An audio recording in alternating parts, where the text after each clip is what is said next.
Welcome to Two Bald Men Fighting Over a Comb, a podcast in which two bald men Shatchit for about 40 minutes. So Tom, should we chat some chit? I think so. Well, actually, what I want to do is I'm going to completely rearrange the format a little bit. Plus, it kind of ties in quite well with the penance for getting the questions wrong in this quiz. So we both have a lovely, refreshing cup of tea, no sugar. We do. And so, what I do is I've got 10 questions, right? 10 questions. Well, you gave me 10 doodahs, didn't you, before? I did. So I thought we'd increased it to 10. And what it is that every time we get a question wrong or incorrect, depends on what terminology you like to use, we have to put sugar in our tea, and then we drink that tea for the rest of the show. And neither of us like sugar in our tea. That's right. Because we're both sweet enough. Yeah. All right, let's start with the quiz, right? So it's kind of current, but not current, right? Because obviously Russell Brand's been in the news for the last week and a bit more. Since then, there's been all these articles about like looking back to the 90s and like how things have changed. Like, you know, GQ magazine used to have Shagger of the Year award. Wasn't he noughties though? 90s. Is he noughties? All right. Well, I'm going back one to the 90s when he was still a heroin addict. Okay. So just going back. I think he was a heroin addict in the noughties as well. Was he? Yeah. Oh, was it the noughties? I thought it was the 90s. Oh, anyway. Well, that's completely ruined your quiz, isn't it? Well, it's not ruined my quiz, it's just ruined my intro. The quiz is still the same. I ain't got time to quickly come up with stuff. Right, so anyway, this is based all on the 90s. So you're obviously 10 years of age to 20 years of age. Mm-hmm. I was 12 to 22. So 10 questions. It should be fairly easy, I would say. I don't think that's going to be the case. Well, I hope you like sweet tea. Question 1, are you ready?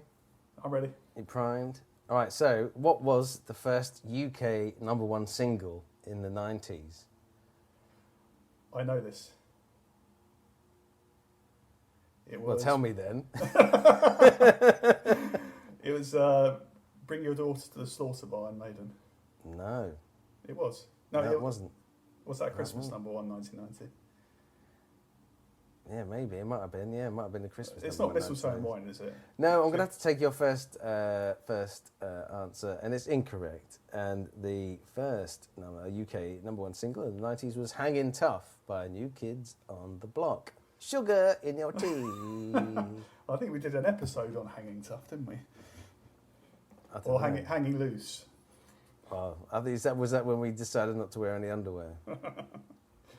Right, one sugar. Italians. Oh, of course. I'm going to check that on Google. I don't believe you. Well, why do you believe Google over me? Wait till you see my personality type later. You'll be, yeah. There you go. That's a little teaser. Right, question 2. Right, what was the longest running #1 in the UK singles charts in the 1990s? Oh, crikey. So we've got Whitney Houston, The Bodyguard. We've got Bryan Adams, Everything I Do For You. It's one of those two. I would say Whitney Houston. Incorrect, sorry. It was Love Is All Around by Wet Wet Wet. Yeah, I don't believe you. From the film Four Weddings and a Funeral. I don't believe you on that either. Yeah, do you know, last night I had a dream about Marty Pellow. It was your first wet dream? Oh, I've told you that joke before. Still, this is all music-based, of course. Question 3. Don't be checking my quizzes whilst I'm quizzing you. I got to. I don't believe you on the 1990... all right, go on. I'll wait for you to apologise. Carry on. Sorry, keep carrying on. Anyone would have thought I don't research my topics. 5 minutes later. God, you're such a stickler. It's like, it's only sugar. How do you know? Question 3. Go on. What was the best-selling UK album from the 1990s? Best-selling UK album from the 1990s. Hang on, whoa. You haven't put sugar in your tea. Oh, yeah, you realised. I don't know if I should yet. I think one of them is wrong. Look, fine. Look, we've got another... Look, this is taking longer than I bloody well wanted, because I want some of my tea.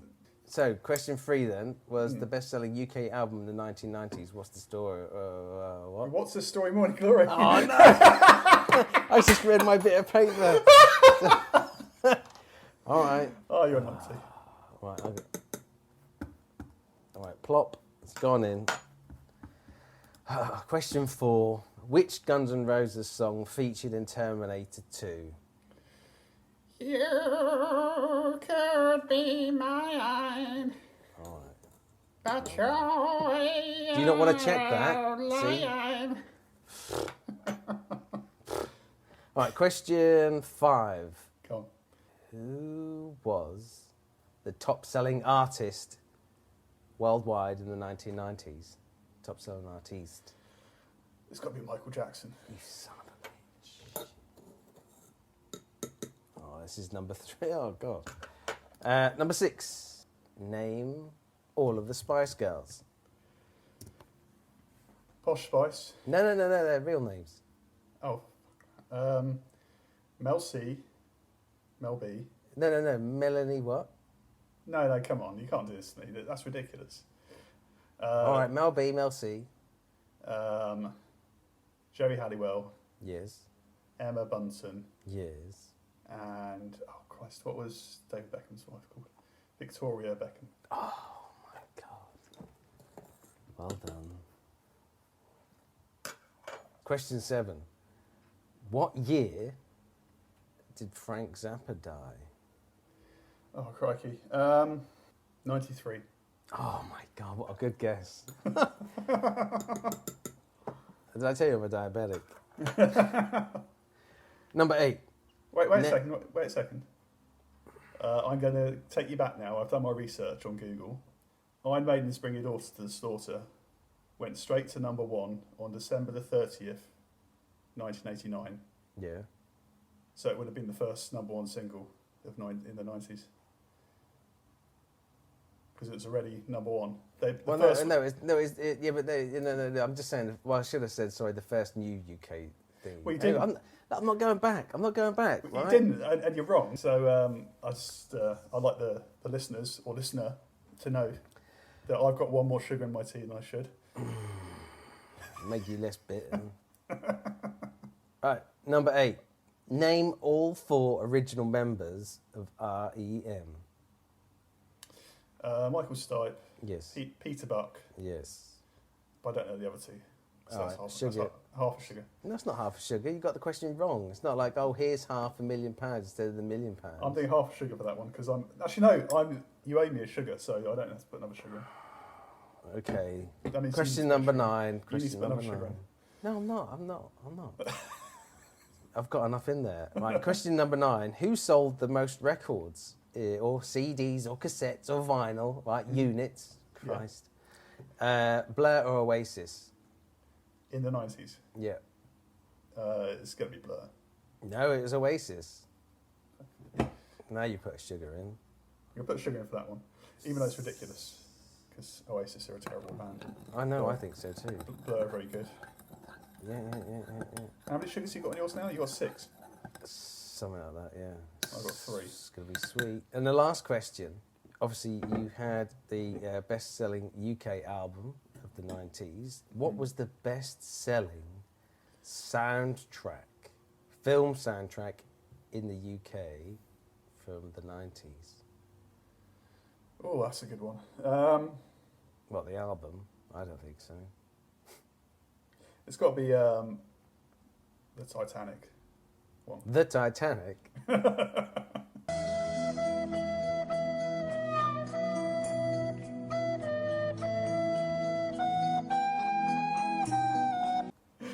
So Celine Dion, Your Heart Will Go On, or whatever it's called. Well, that's not an album, is it? It's a single. All right, no, the answer is The Bodyguard original soundtrack. Oh, fuck, I had that right at the beginning, didn't I? I know you did. Right, another sugar. So 4-5 here, so we're both suffering. That's it. No, that is it. Okay. That is it. That's all of the questions. That's all of them. Anyway, shall we Shatchit? Yeah, I think so. What's been opening your mind legs?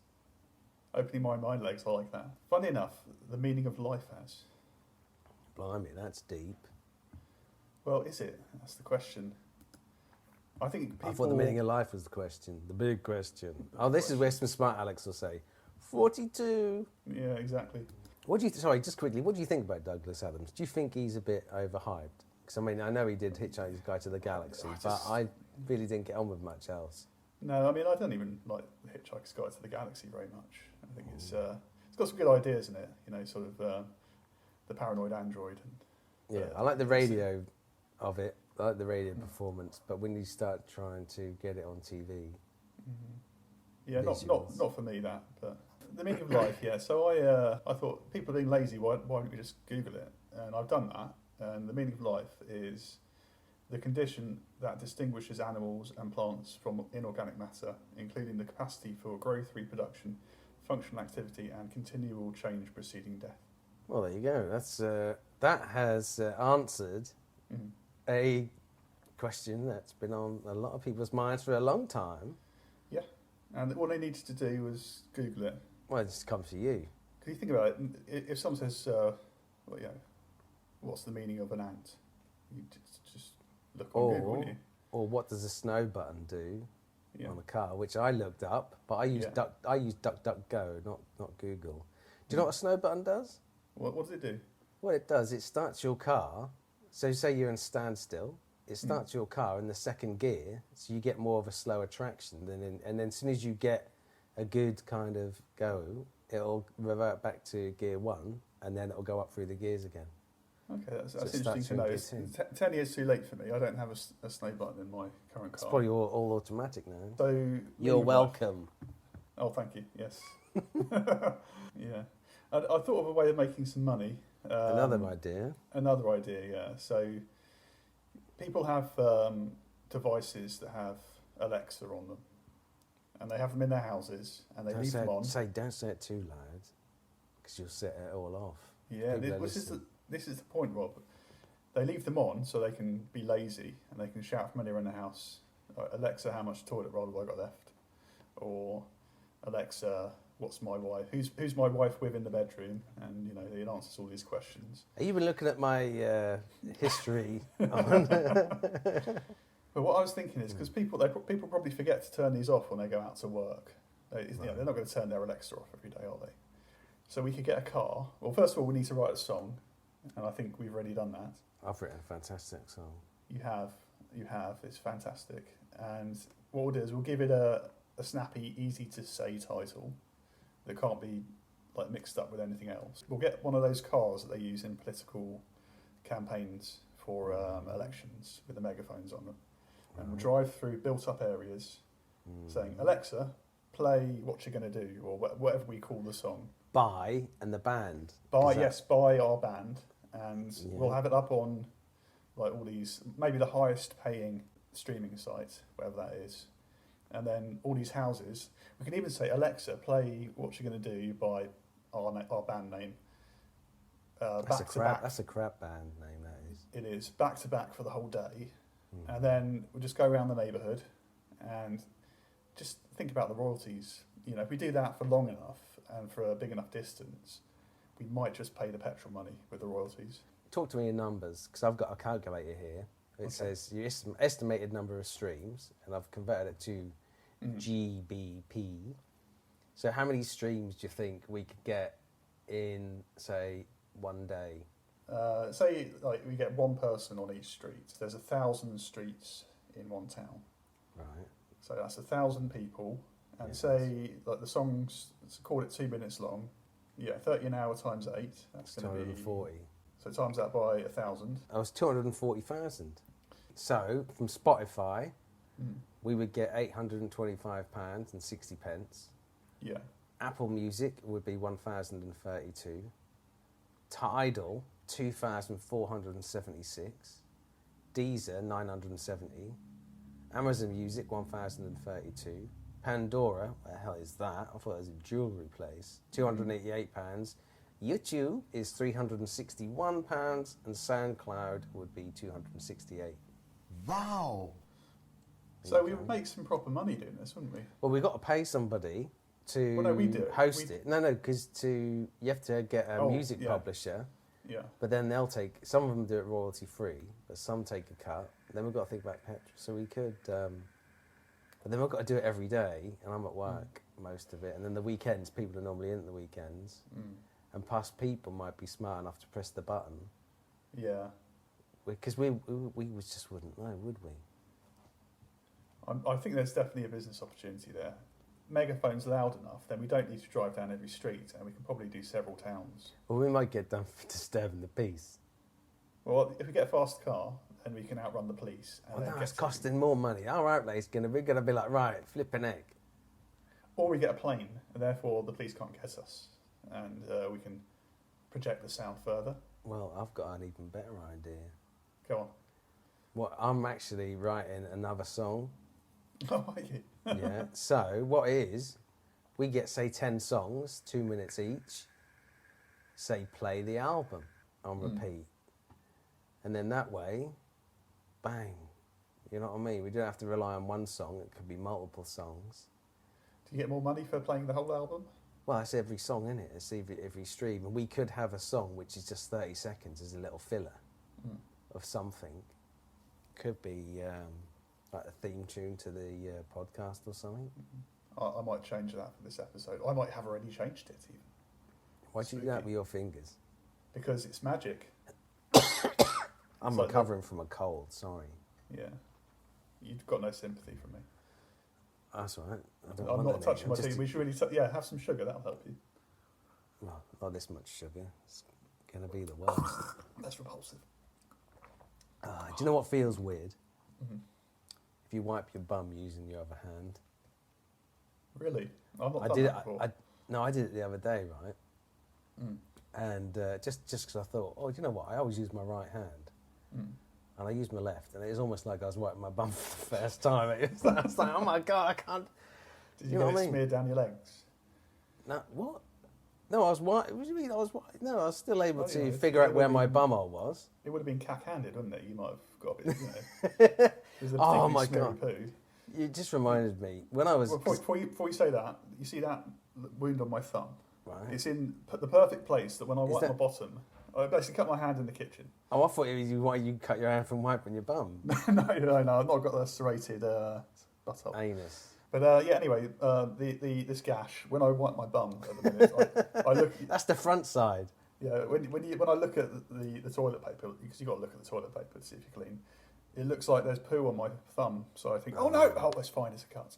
I use these like soft wipe things. I don't use toilet paper. I use these like moist bum wipes that you can do. I tell you, it's like having your bum kissed clean. I've used those before. Yeah, they're nice. I It's tell you what, gentle, right? isn't it? That is, because when I've been at work and I'm thinking, I've got to quickly, do a quick drop, heave the Havana, and I've got to use, I don't have anything with me. When I use it, I'm like, I just don't feel right. I feel unclean. Why doesn't everyone use a bidet? It doesn't make sense. It's like if you got shit anywhere else on your body, on your hands, on your head, You'd wash it off. yeah, you wouldn't like get a piece of toilet paper, rub it off, and go, "That's clean." Exactly. But we do our arseholes for some reason. Well, exactly. Out of sight, out of mind. Going back to that thing you said about cack-handed. I remember when I was, because I am cack-handed, so I have my watch when I wear one on my right wrist, even though I'm right-handed. I have my knife and fork the improper way round. And when I was like my first, say, serious girlfriend, or second serious girlfriend, I should say, just in case they're listening to this. I was talking to her mum or whatever it is, and we were talking about, because I said, can I do anything? I was laying the table, and I was like, oh yeah, and I have to do all these things. And instead of saying cack-handed, I said to her I was cock-handed, meaning, things are half cocked or something like that. So I was like, oh my God. But, I can't drink this tea. Well, you got it. I mean, I'm drinking mine, Christ's sake. The word sinister is the Latin for left. Oh, it's in left-handed. Yeah, so I thought sinister. people who are left-handed are sinister. So it's like you had when the armies were marching, it was sinister, dexter, left, right. Oh, I didn't know that. Because I know there was that thing about survival of the fittest, and they're saying like where you could say, left-handed people where they're at a disadvantage. They were saying actually in fights, in battle, because they're left-handed, you'd always think that the person's right hand was going to be the striking one. So to suddenly defend yourself against the left-handed... Wouldn't it be obvious though, because they'd have a shield on the arm you weren't using? I know, but then you've got to try and... exactly, but what I'm saying is that you're used to someone being the same. You're talking about southpaws, aren't you? I don't know. You heard the term southpaw? No, I've never heard of that before. So a boxer who punches with their left hand dominant is called a southpaw. No, I didn't know that. Oh, you do now.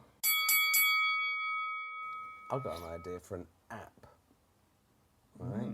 Is this once we've learnt how to program in the night school classes? Well, look, do you know what? If someone's listening to it and they want to use my idea, then I'm happy to talk numbers. My teeth feel weird. Do you run your tea around your teeth? No, it's just no, because my teeth are in my mouth, and it's just so happens that the amount of sugar I've had in my tea is just coated my whole kind of mouth with. Anyway, my app idea. So you get loads of pictures. People take pictures, right, and then they can get those frames where it shows all their pictures up, right? Do you mean the frames that change the picture? Yes, like that one. Yeah, so you can put a little. Yeah, you're either connected to like Facebook and it does it automatically via Wi-Fi, or you can put a little card in there or something. What I thought about was with these pictures, what it is that you're allowed to have like 30 seconds of audio, so whoever's in the picture can talk, or you grab a sound from that particular picture being taken, and it slaps it with the picture. So when you're looking back at these pictures, say in 10, 15 years' time, when you see the picture, it's got audio of someone either talking about the picture or kind of a snapshot of the audio from when that picture was taken. And then that would help, say, people who get older, like with dementia, or similar to that, if people die, you've then got their voice talking about pictures and stuff like that, and you go through it. And I just thought it's just more of an involved kind of photo album. Isn't that just like shit video? It is like shit video, and I also thought it's a bit like Instagram, isn't it, where people do their reels and everything else. But I just thought it'd be a simpler way where you just do it all on your phone, you save it all, and then it's like wallop, something to help. So that's like an extra level of boring when someone shows you their like holiday snaps. It's like, well, you can pick and choose. But I mean, imagine though, you send it to like an elderly relative, and it's like your holiday snaps. You don't have to send them all. You send them a few snaps and stuff like that, and it's got like a little bit of audio commentary, or like, "Hi, Nanny," from whoever's. I don't know. I just thought it might be a nice little. You're not going to invest in me then? I'm not. No. I think it's probably because you're the wrong personality type. What personality type do you think I am then? Well, how many different personality types are there? Well, there is a well-used test. It's called the Myers-Briggs Type Indicator. Oh, right. Myers. So you might have seen it. It's people have 4 letters, a dash, and then I think it's an A or a P at the end. I've got a list of these personality types here. So we've got a group called analysts, who are architects, logicians. It's like magician, but with logic. Logicians, commanders, debaters. Then we've got diplomats, they're advocates, mediators, protagonists, campaigners. And we have sentinels, and they are the logisticians, defenders, executives, and consuls. And the last one is explorers. We have virtuosos, adventurers, entrepreneurs, and entertainers. So yeah, we've been looking at this across the week very briefly, and we thought it might be interesting to see if we can guess, because we've known each other for many years, to guess if we can work out what the other person's 4-letter personality type is. So I'm going to start with you, Rob. I'm going to guess you first. All right then. I'm still thinking about you, because I think maybe I did kind of think actually you might be stuck on debater, because I thought you were like a masturbator. Yeah, especially the state of your pants in the last show. Anywho, moving on. They did look tight and almost see-through. Yeah. Did you see my bulge? Or is that small? Is it a bulge? Or was it a pimple? I could see the veins. Put it that way. Anywho, I think I think you fall into the explorer category. Explorer. And there are 4 types of that: the virtuoso, the adventurer, the entrepreneur, and the entertainer.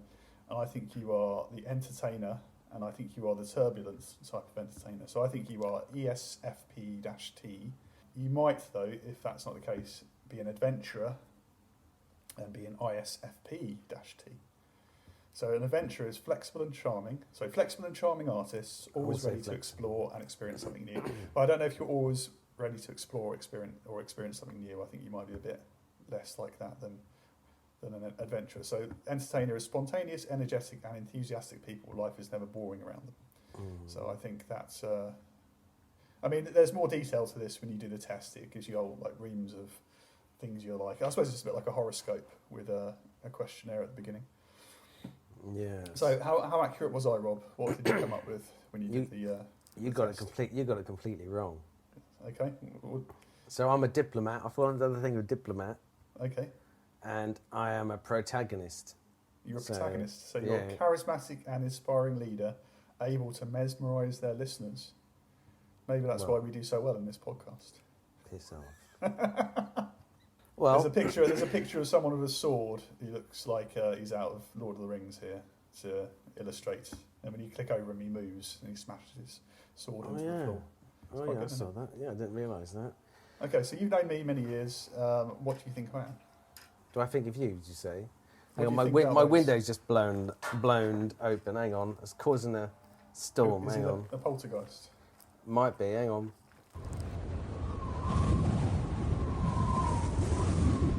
That was quite a big gust. Blew my window wide open. I don't want that sounded funny.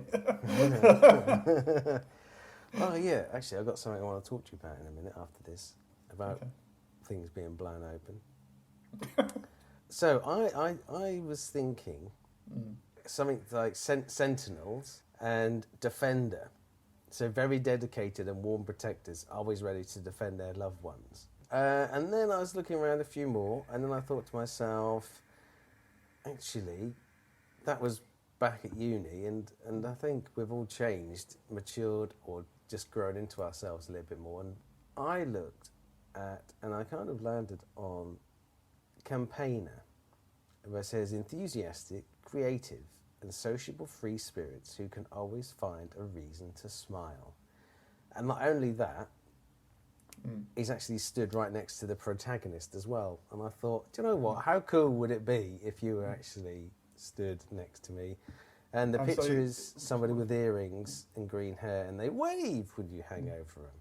Okay, well, let's explore this further. Were you an assertive or a turbulent protagonist? Somewhere I was ENFJ-A. Oh, you're assertive. I thought you'd be turbulent. Okay. No, I'm assertive. So you think I'm a campaigner? Yeah, but I wouldn't. I don't know. Maybe. And yeah, would I be an assertive or turbulent? Yeah, I think assertive because I think, you always if there's a situation where something's gone wrong, it's like, well, okay, look, how can we fix this? Or let's get on, or don't worry about it, or something. And there's that thing of your enthusiasm is contagious, which is not a good thing to have. Contagious of being a nurse, and. Well, I'm going to stop you there. Because you're blowing smoke up my arse. Am I? No, I'm not. Look, much as I like that. I'm trying to give you the reasons why I chose it. I'm not blowing smoke up your ass. I know, but I'm Tom, you'll know when I blow smoke up your ass. Yeah. You are spot on. You are spot on. I'll say I will take it down to the letter. I'll take up smoking just to blow smoke up your ass, Tom. And we are right next to each other. We're both diplomats. Like you probably noticed that by the fact that we talk about stuff and don't give out any actual opinions. Well, there you go. Don't upset anyone. We're people pleasers. Personality goes the wrong way. I'd like to talk a little bit about terrorists. Terrorists? Yeah. I was thinking, once you stop being a terrorist, I want to go into another line of work. How would you sell yourself in a job interview? What transferable skills from your job history of being a terrorist could you Well, you wouldn't want to. Jobs? Well, the thing is, if you sit there and they say, tell us about your previous role, or on your CV you put on there, actually, I was a bit of a terrorist. But I've got a skills for a CV list, and I'm looking through them. And I thought there's quite a few here that you can't really apply to terrorists, but there are some you can. I mean, they'd be good at project management. Right, trustworthy. I don't know. Well, they've got to be trusted, haven't they, to not kind of grass their mates. Oh yeah, I suppose so. Part of it, the cause. Dedicated. So that'd be good information governance. Are you being all kind of like proper there? Oh yeah, we're being proper, yeah. All right. Problem solving. Yeah. Maybe adaptability, decision making. They'd be good at that. Creativity, coming up with a plan. Teamwork, if there's more than one of them. You know, they can say, I'm a good team worker. Dream work. It does make the dream work. Depends what your dream is. I say it's a nightmare. Conflict resolution, because you're resolving the conflict through blowing something up. But, well, I don't know. Are you just exacerbating it, though? Yeah, it could be. Collaboration. I'm a good collaborator. Attention to detail, you know, if you're making a bomb. No, collaboration. Would you, no, because if, for example, you wouldn't want to be, you know, if you're part of a group, you're basically, that's who you're with, isn't it? You're not going to turn around and say, oh, well, we can pair up with you, because they've all got their different ideologies, haven't they? So they're collaborating with the group, though. They're bringing their different skills together. But I suppose that's teamworking. Well, yeah. You know, an ex-terrorist to be a great person to have with all these transferable skills. Yeah, you wouldn't want to, like, well, I'm sorry, there's a disciplinary hearing. Yeah. You'd be like, oh, no, you're doing great. Bloody hell. Oh, yeah, it was Sheila on the reception. She was the one who complained. Just the appraisal would be difficult, wouldn't it, if you're the appraiser rather than the appraisee? Yeah, have you ever seen the film Four Lions? I have, yes. Yeah. Because, Chris Morris, apparently they used lots of recordings obtained via spies, MI6, and they said actually when you listen back to it, there were like a lot of bickering, they were quite stupid, and that's where they got the storyline from, basically. And so a lot of what you're saying, I don't know whether it would be true or not. Yeah, maybe I'm looking at the bright side of a terrorist. Funny enough, in that's your enthusiasm, always seeing the good in people. Absolutely. Well, you know, I want to do something for these people. I want to help them get a job. Maybe this is a business opportunity. Maybe we can be oh God, he's drinking that horribly sugary tea. See, I've not touched mine. It's gone cold now. It's the last. Well, you know, I mastered the art of drinking cold tea when I was doing my dissertation. What was your dissertation on? Was that the Carry On films? Stop messing about. No, the 3 Beatles films. So was it a film? Did you get any help? Ha. No, Hard Day's Night Help and Magical Mystery Tour, and it was Were the Beatles. Oh God, I can't remember the actual the thing, but it's along the lines of were the Beatles, were they the forerunners of this mass social change, or were they, because of the stage that they're on, and able to, you know, influence a lot of people, communicate to a lot of people? And I think my conclusion was that I think I didn't really come up with one. I can't remember. It's years. What was your dissertation on? It was on the transfer of power to in Hong Kong to China when Britain handed Hong Kong back to the Chinese. I thought of a new idea for a TV show. Okay, go on. And it's called. Sorry, you got a police car going off in the background. Come to arrest. It's probably an ambulance. The ambulances are all go down our road. So. Okay, you get a lift into work sometimes. Stop. Anyway, so the title of it would be Ray Mears Pants Smears, right? And what it is you put him in these situations. I know he's like, he's like the posher version of kind of Bear Grylls, or the more kind of like softer version of Bear Grylls. I think it's the other way around. I think Bear Grylls is the more twatty, adventurous, younger version of Ray Mears. Oh, well, okay. I'll agree with you because I don't like conflict. Anyway, so basically the title gives it away. He's in these situations where he has close calls and he literally shits his pants. And so he's got to survive. Yeah, so he's got to survive. So it's Ray Mears Pants Smears. So it's very much. Does he get marked for how quickly he manages to change his trousers? He gets skid marks. It's the only marks he gets. Skid marks. That's it. Does he have to make new trousers out of like birch bark? Bamboo, birch bark, anything he finds, like, you know, dock leaves, that kind of thing. He's got to then find the guts of an animal to then use as thread. It sounds good. Ray Mears, did you know that? Do you remember a guy called Raoul Moat who shot a policeman and went on the run? Oh, because didn't Paul Gascoigne want to take? He took some sandwiches and fishing gear because he went and holed himself up by the edge of a river or something. So Paul Gascoigne took food to Raoul Moat? Yeah, and some fishing rods, and he was like, "Come on, mate, let's go fishing." That sounds about. I hadn't heard of that one, but do you want to Google it just in case? Yeah, fuck you. No, the one Ray Mears was actually involved in tracking him. And really? Yeah, and it's like they actually went.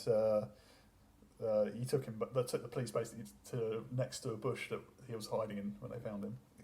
Bear Grylls always strikes me as like all.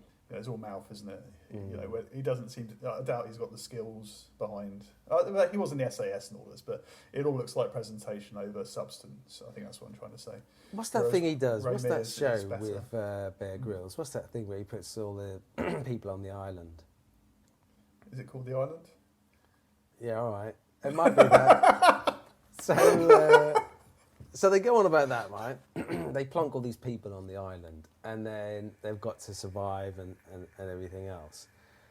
And he said, and I remember he did a piece to camera once, and he was saying like, "Oh, you know, I know what you're going to see is like these people are going to kill a caribou or something else like that, or a pig." And he was saying, "But you know, these people are on this island, you know, and they've got to do it to survive." But I was thinking, yeah, but they're on that island as part of a TV show. Because you put them there, yeah. Yeah, so this they're not. They didn't died just for entertainment. Yeah. Yeah. So there is that kind of argument. Like, yes, they shouldn't really. I mean, but then what about fishing and all that? I just find that a bit. Here's a question for you: if you were in a survival situation, camping out in the wilderness, who would you want to have with you if you could have one person with you? Would it be Ray Mears or would it be Bear Grylls? Because I would want neither of them. I would want Arthur Brown. Well, hang on, you just said or. Yeah. And then it's like you've just thrown someone else in. If It's it was just two, a segue into something I wanted to talk about. all right. Well, if it was the two, I'd say Ray Mears. But no, I would go camping with Arthur Brown. Has anyone heard of The Crazy World of Arthur Brown? He did the song Fire. Fire, yes. On top of the pops, didn't he? He used to have like a hat with fire coming out of the top with of fire it. coming, and this is why I would take him, because when you need to light a fire, it could be raining, it could be dark and dingy and dim. You'd have this guy standing there with a hat that's on fire. You just like pick him up and put him to the wet wood, and or just cook your marshmallows in his hat. You know, Can't live off marshmallows. The only problem is if you got inside your tent, then it might be a bit dangerous. Well, you can always leave his head poking out. Yeah, I suppose so. But the But even window so. might blow it onto the canvas, and then, you know, it's horrible if a tent catches fire. Yeah. Wow, that's amazing. Well, I wondered whether we finish on a bit of a blustergast thing. And what I found recently is there are certain foods that gives me terrible wind. Namely, bagels. I don't know why bagels. I don't know why bagels. Right? I can have a bagel for my breakfast, and come, say, lunchtime, dinner, I am a root toot tootin'. I just wonder, is there any foods that give you the wind? Well, I'm not going to answer your basic question. I'm going to go into more scientific detail. Basic question. Oh, here we go. Take the fucking high ground. Oh, Rob, you're stupid for talking about farts, but I'm going to now go into the science bit. I'm going to talk to you about the causes of flatulence. Yes, everyone. Tom is more intelligent than I. Did I say that right? Or should I say intelligent than me? Yeah, you say me. Fuck you. So causes causes of flatulence. Intestinal gas is a normal part of digestion. You know this? Yes. Yes. The gas is produced by different means, including swallowed air, normal digestion, intestinal bacteria, high fibre foods, and then lactose intolerance or intolerance of short-chain carbohydrates other than lactose. So what does that all mean then to an idiot like me? So yeah, the swallowed air, I get that bit. just during the day you're swallowing air into your digestive tract, and that has to come out. Some of it will be absorbed through your gut lining, and some of it won't. But you just burp though. Yeah, you get rid of some of it like that, but some of it will go down as well. Okay. So normal digestion.